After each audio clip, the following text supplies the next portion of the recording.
Hello, happy Friday, if it is indeed Friday for you. Today we are putting our best foot forward and discussing Emily Wilde's Map of the Otherlands by Heather Fawcett.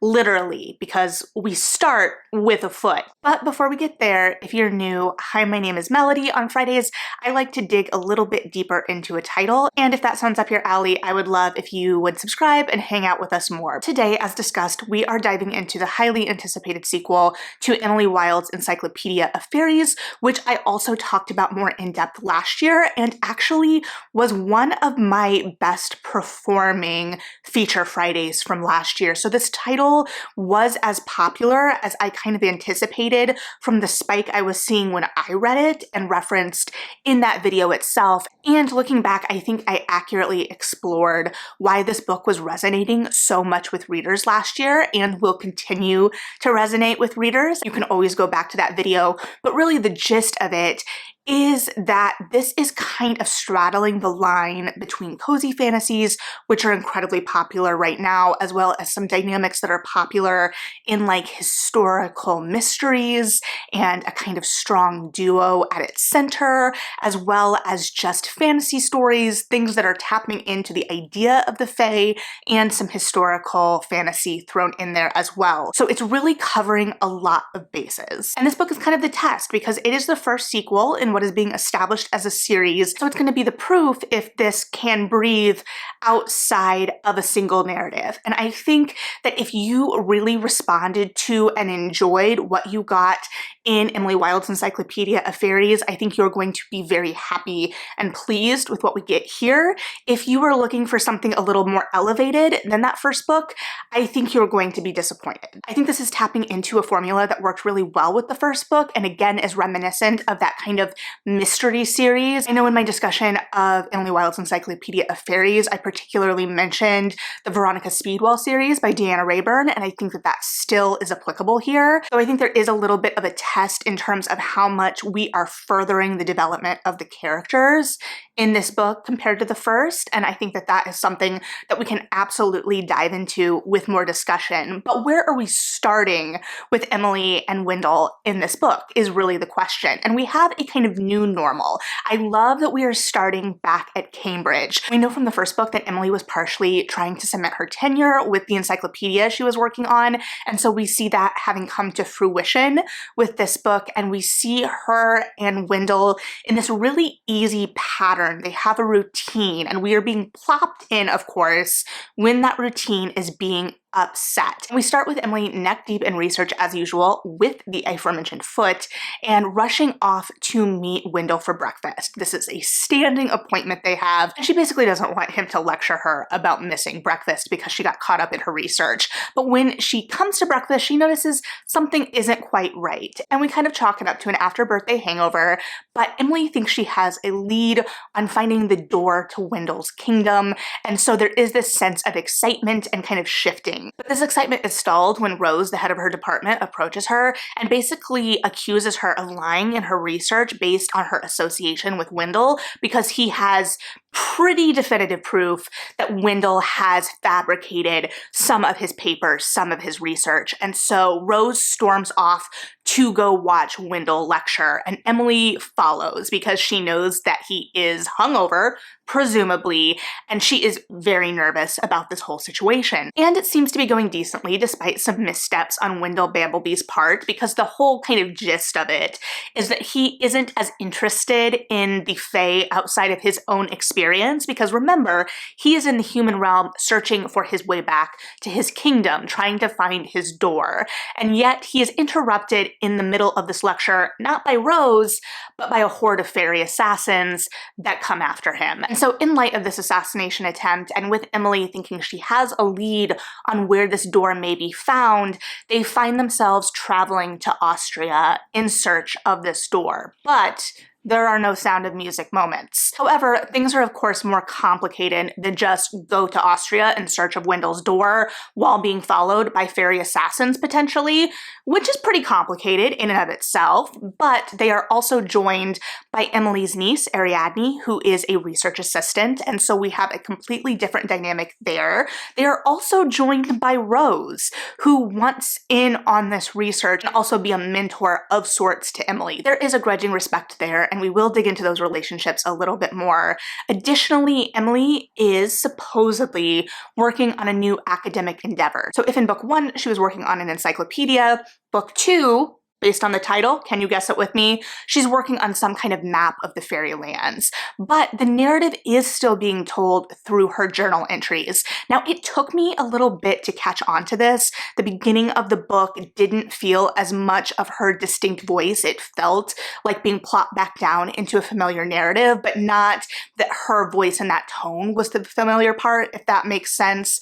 But then as we got further into the kind of investigation in this small community, then it felt like we kind of settled back into her voice. Why we were living there, I'm not really sure. Did we get any maps? We did not. However, the map angle brings in another subplot as well, not just her trying to complete these maps or this extra academic level on top of everything, but this idea that she's following in the footsteps of a renowned fairy scholar. There is a particular word, dridology, that's used in the book. I am 100% pronouncing it wrong, so that's the last time I'm going to use it. But there is nomenclature in the book that establishes this field of study, and I really enjoy the academic angles of this book. While in the first book I had some qualms with the way the journal was used and how much of it kind of mirrored academia and the kind of academia of it all in some ways, I still do have some of those issues here, especially as the device of the map making isn't really utilized in any way in the book itself in terms of the form. But at the same time, I really enjoy the dynamics and extra layers added by this idea of being in academia. For instance, the relationship and the kind of dynamic between Emily and Rose in particular, because the relationships you see come out of academia are kind of a completely different beast, as well as we're seeing the way that academia kind of morphs relationships that may be more familiar to us. For example, Emily's relationship with her niece, and how that changes things as well. However, the extra layer here is that Emily is following in the footsteps of a famous fairy scholar, de Grey, who was also trying to map out some idea of the fairy realms and the fairy world in a more tangible way. However, in this endeavor, she famously went missing. And so there is this extra level of danger in kind of tracing her footsteps and following her to the path of her disappearance. But then also she is a tangible presence in the narrative, especially as Emily is being kind of tailed by another character that's kind of lost in the mist in whatever way, the Otherlands, specifically, for a small spoiler. And this man turns out to be Bram Ekhorn, who was de Grey's romantic partner, who has been trailing her and searching for her all this time. And so they're both wandering through these Otherlands, through these liminal spaces in search of something. Ekhorn in search of de Grey in search of a way out. And so there is this sense of being lost in this liminal space. And so these two are kind of deceptive because they're very important in terms of both the plot and also thematically, because they are a direct mirror in some ways to Emily and Bamblebee's relationship. Because if you remember in book 1,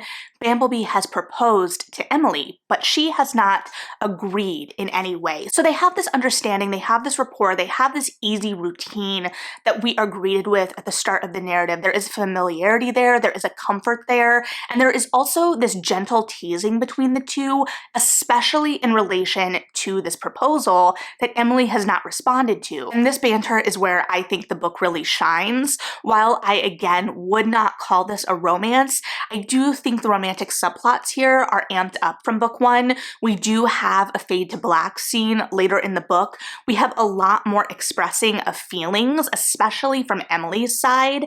And I think this is notable because I think this, though it is not extreme in any way, It's not overly flowery. It's not dwelling in that really in any way, and sometimes those emotional beats can feel kind of sudden. However, I think it is showing that opening up of Emily, and I think this is the most notable, or some of the most notable kind of character change in her for this book. And we're starting to see shifts. They definitely feel slow. I do recognize that in something that is kind of being charted out into a longer series, the end of the book does directly reference book 3, and because I realize I didn't say it earlier, and I'm trying to be more transparent about this, I read this digitally through a Kobo copy I bought on release day. And so a lot of her character change is being directly informed by this relationship, and all of her action and her wants in this book as a character are also being informed by this relationship, because this whole mission is to save Bamblebee, especially as the poisoning worsens and he starts to get sick. This, unfortunately, also takes him out of the narrative more, which forces Emily to stand on her own, but as a reader can get kind of dull sometimes. It does allow us to explore the relationships between Ariadne and Emily and Rose a little bit more, which I do think is important, because I think widening the circle is important if we're going to be kind of existing in a more sustained series. We need more regular players, especially if we're going to be moving location from book to book, like it seems like we're going to be. And we also see the kind of finagling of these relationships take over in place of Emily having struggles with the relationship with the townsfolk. We don't really have as strong a relationship or as strong of characters in the villagers in this book as we did in book 1, but we do still get references to her friendships and her relationships from book 1, so we do see that sustaining, which is really great. We also get appearances from some fan favorites, or at least personal favorites from book 1, and I will let that be a treat for you, though it's probably not going to be a surprise. So there is that connectedness between the two narratives, but here we're focused on these new characters and these new relationships. And Ariadne, while it feels like it should be the most straightforward relationship because it's the filial relationship, it is actually the relationship that Emily seems to be having the most difficulty with.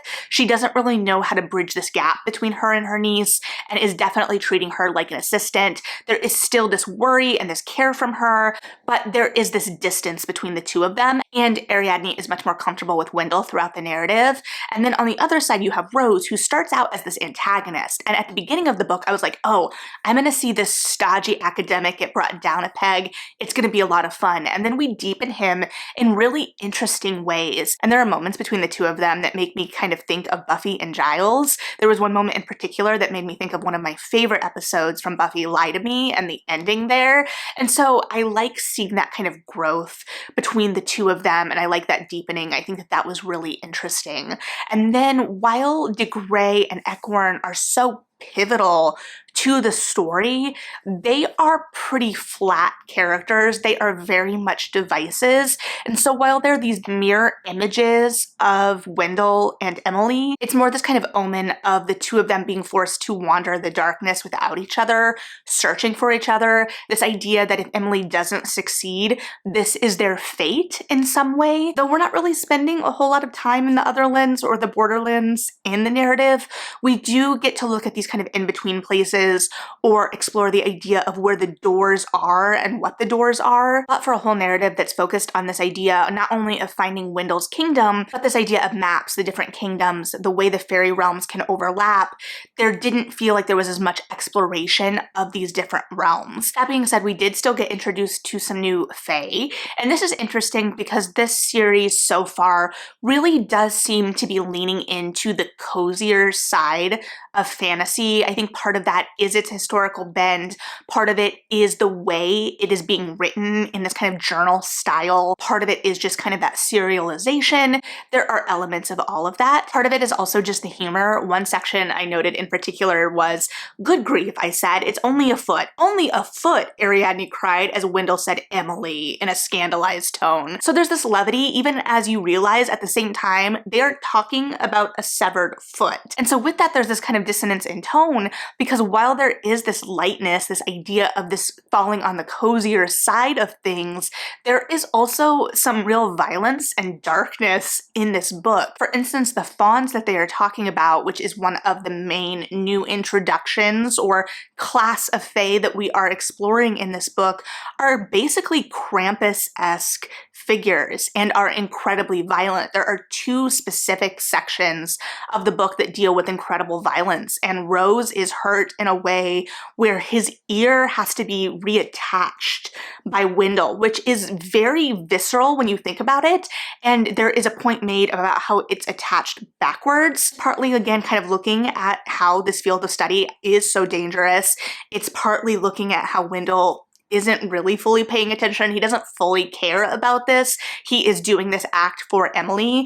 And so it's also still kind of establishing him as a character, as a fae that can't fully be trusted, further kind of emphasizing the points Rose is trying to make to her. But there is this danger and this violence that's inherent, even if the narrative doesn't always feel like it is inherently dangerous and violent. And I think part of that goes back to, again, the style this is being told in, the kind of idea of these journal entries, but also I think the pacing of this book plays into that as well. We have needs from all of our characters, and yet around halfway, or maybe even a little bit before, the book feels like it slows down significantly, and it feels in some ways like we're retrotting similar beats in terms of the exploration of this village, the relationship with the villagers, what have you, as we did in book one. At a certain point, it did admittedly start to feel somewhat monotonous, and part of this may be that as Bamblebee was getting sicker, he was not as present in the narrative, and that levity helped keep things moving, that banter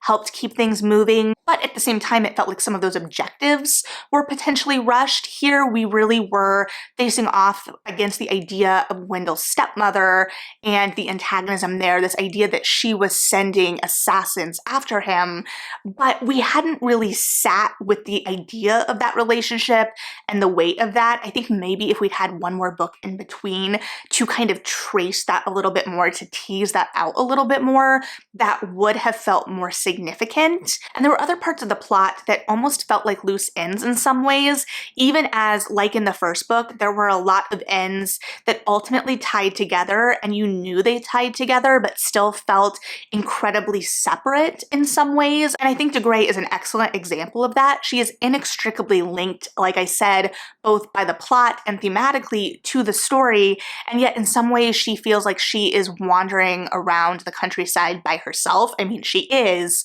but narratively speaking. But I think a great example of some of these threads, and the caveat here, as always, is that I 100% could have missed something, and honestly, if I did, please tell me in this instance, because it's going to bother me. But when they go to the cabin in Austria, when they first get there, Emily and Wendell realize there are only 3 bedrooms and there are 4 people in their party, and Ariadne and Rose have already scampered off, so they have already claimed bedrooms. So Wendell and Emily realize that one of them is not going to get a bedroom. They're kind of salty about it. I would be too, especially if it was, like Emily said, my expedition.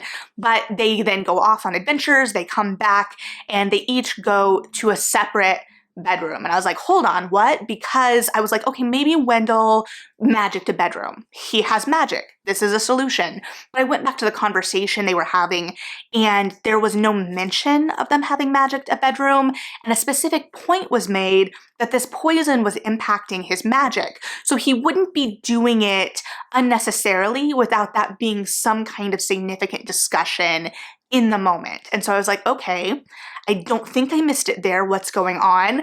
I keep reading. I have written out a whole little note about it in my reading journal, but I keep going. And then I get to the end of the chapter and Emily says, wait a minute, 4 bedrooms? Thank you. I should have trusted the process. However, I don't know, and again, I could have missed it, that we ever explained where the 4th bedroom came from. And also why it was such a big deal, because a lot of page time was spent on that. And so if there were just incongruities in the world, I would understand, but it didn't feel like we really explored that. And for a bit of a spoiler, so full spoiler warning, I think I felt the same way once Emily has moved into Wendell's kingdom and is exploring, is on this quest to save him, and ultimately confronts his stepmother, which feels honestly pretty undeserved as a climax. I don't know this stepmother. I have no history with the stepmother. I mean, I know she's trying to kill Bamblebee, but do I sound callous where I'm like, the stakes don't feel real and tangible completely in that moment? It doesn't feel like we've earned this moment. We don't really get a full sense of this world. We don't get to explore it fully. And I ultimately feel a little distant for something that should feel like a big moment, especially because this is the only other world we're fully getting to explore with a book that is kind of centralized thematically, or at least wants to be, with the idea of exploring other worlds. And granted, that's probably just to introduce this world, but again, I don't feel the full sense of it. And so a lot of the plot points feel kind of routine, or that they are happening to advance the plot, but emotionally I am disconnected from them. I'm disconnected from the urgency, from the stakes. And again, I don't know if part of that is due to the more academic nature of the writing, although I don't know that I would say this installment is academic as much as it is journal entries. And again, I find that interesting, like what the line is there. Additionally, in exploring this idea of other realms, and also that there are certain places or points that overlap multiple fairy realms, or are points of entry for multiple fairy realms, it still is very Eurocentric in its exploration of the Fae. As far as we get in this particular narrative is Greece, and I would like to see us push further geographically and explore the mythology and the folklore of different places, though I do know that we are probably going to still be primarily centralized in the idea of European folklore and fairy lore, especially as Bamblebee's kingdom is, by the end of this book, essentially, or close to, all of Ireland. Again, that is the folklore tradition that is being primarily pulled upon here, but I did really enjoy the idea that was presented in this book with this idea of the overlap, and the way that different kinds of fae may have these centralized points that allow them to go to different places, which is why we see them in different regional folklore. I think too, in relation to the pacing or lack of urgency, however you see it, and the way the threads connect, I think some of that distance I'm feeling as a reader comes down to seeing Emily have the revelation. We see the aha moment, but we don't always go on the journey to the aha moment with her. Now, this is tricky because, again, it may have just been me not picking up the pieces, because the pieces are there unquestionably, but the way they come together isn't necessarily as organic or fluid. And listen, it may sound like I'm nitpicking at this point, and to be honest and fair, I probably am, because this is a well-written book. It's a fun book. It's enjoyable because there is so much to explore and to unpack, which is also interesting because it's a deceptively kind of simple novel, a deceptively simple kind of setup in relation to the story itself. But we are also starting to see a little bit more of the structure and the arc of the series itself with this installment. And I don't know absolutely that it is going where I anticipated, because we are following an arc so far of Wendell and his journey, and Emily in relation to that, and how that impacts both her study of the Fae and her life more generally, rather than having like a mystery of the week in relation to the Fae. That mystery of the week in relation to the Fae is still there, but it's not people seeking out her expertise or her stumbling across this.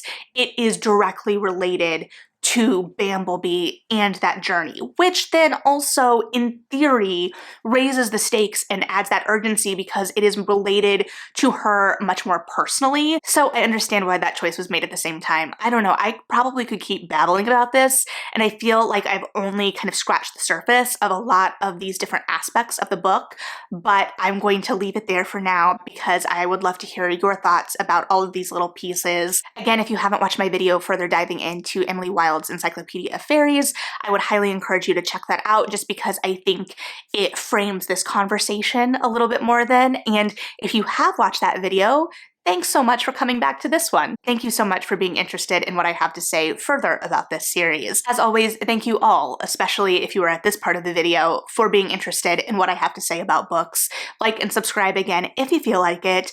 Read something good, and yeah, bye.